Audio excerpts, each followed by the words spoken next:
I stood at the back of the wedding hall, gripping my phone. The air buzzed with soft chatter, the scent of fresh roses hanging heavy. At the altar, the groom, my wife's lover, smiled smugly. He thought he'd destroyed me. But when I hit play, the room fell silent. My name is Daniel Carter. A year ago, I had it all: a thriving business, a beautiful wife, and a future I thought was secure. Then I found out the truth. Emily, my wife, had been having an affair with James Holloway, a so-called friend. A man who looked me in the eye and shook my hand while stabbing me in the back. When I confronted Emily, she didn't beg for forgiveness. Instead, she laughed, told me James was a real man, unlike me. They destroyed my marriage, my reputation, even my business. But today? Today, I would take everything from him. It started with a bank notification. A large sum missing. Confused, I checked my account, strained. Emily had taken everything, funneled through James. Then came the whispers.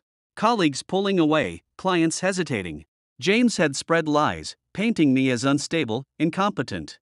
I hit rock bottom fast. Divorce finalized in months, reputation in tatters, left with nothing but a bitter truth: I had been played. Then, one night, drowning my anger in whiskey, I saw an engagement announcement.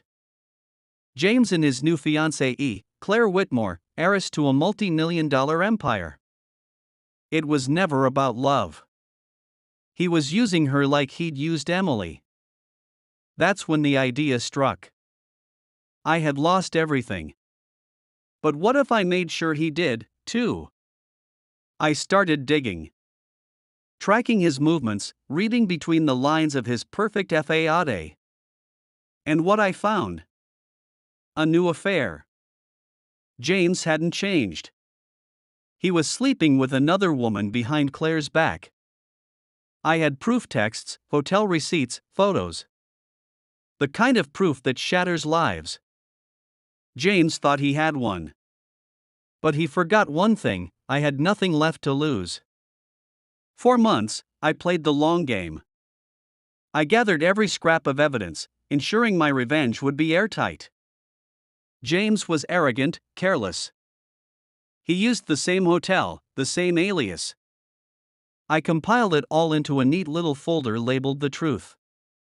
Then, I befriended Claire. It wasn't hard. She was kind, trusting, everything James wasn't. I accidentally bumped into her at charity galas, struck up conversations about business, finance, the world she and James lived in. Slowly, I planted seeds of doubt. One night, at a dinner party, James saw me talking to Claire. His jaw clenched, his eyes darkened.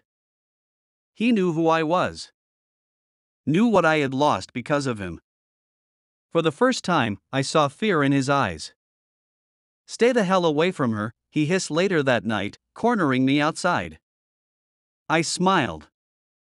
"Why? Afraid she'll see the real you?" He scoffed, but I saw it, the flicker of doubt. The unraveling had begun. Then came the final act. I RSVP'd to the wedding. Anonymously, of course. And when the day arrived, I sat quietly at the back, waiting. Waiting for the perfect moment to strike. The ceremony began. Soft piano music played. Guests whispered in admiration as Claire walked down the aisle, radiant in white. James stood tall, confidence dripping from him. He had no idea his world was about to collapse. The officiant cleared his throat. "If anyone here objects to this union, speak now or forever hold your peace." Silence. Then, I stood. A murmur rippled through the crowd. James' smile faltered. Claire turned, eyes widening as she recognized me. "I'm sorry to interrupt," I said, my voice steady. "But before you say I do, Claire, there's something you should see." I pulled out my phone, tapped the screen. The venue's speakers crackled to life. And then James' voice. "Claire's loaded. Marrying her is the smartest move I'll ever make. I mean, yeah, I sleep around, but she'll never know. She's too naive." Gasps echoed through the hall. Claire's father shot to his feet. What the hell is this? I turned to Claire, meeting her wide, tear-filled eyes. Check your phone. I sent you everything. Proof of his affair. Proof he's using you. She fumbled with her phone. Seconds later, her face crumpled.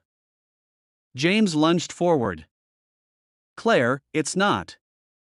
Slap. The sound rang loud. Claire's engagement ring hit the floor with a soft clink. You disgust me, she whispered. The crowd erupted. Guests whispered, some openly filming. Claire's father turned red with rage, barking orders at security. James stumbled back, mouth opening and closing like a fish gasping for air. You set me up, he growled, turning on me. I smiled. No, James. You set yourself up. Security arrived, gripping his arms. Claire stepped forward, voice shaking but firm. Get him out of here. And cancel everything. James fought, but it was useless. The once smug man who had stolen my wife, my dignity, my life, was now reduced to a desperate fool, dragged out of his own wedding. I turned to Claire. I'm sorry you had to find out like this. She took a shaky breath. Thank you. And just like that, the wedding was over. James was finished. News of the ruined wedding spread like wildfire. Social media exploded. The headlines were brutal groom exposed at altar, millionaire heiress calls off wedding in shocking betrayal. James lost everything. His business deals crumbled. Claire's family blacklisted him. Even Emily, the woman he'd once called his real love, left him. Turns out, she didn't want a broke man. As for me, I rebuilt.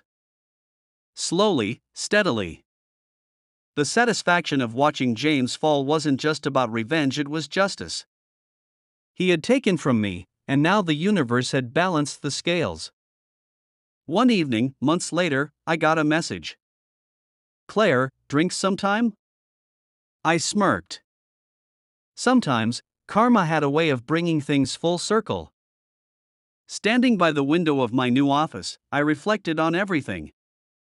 The pain, the betrayal, it had all led me here. Stronger. Wiser. James had thought he could destroy me. He had underestimated the power of truth, the weight of justice. And as for love? I wasn't sure yet. But for the first time in a long time, I felt free.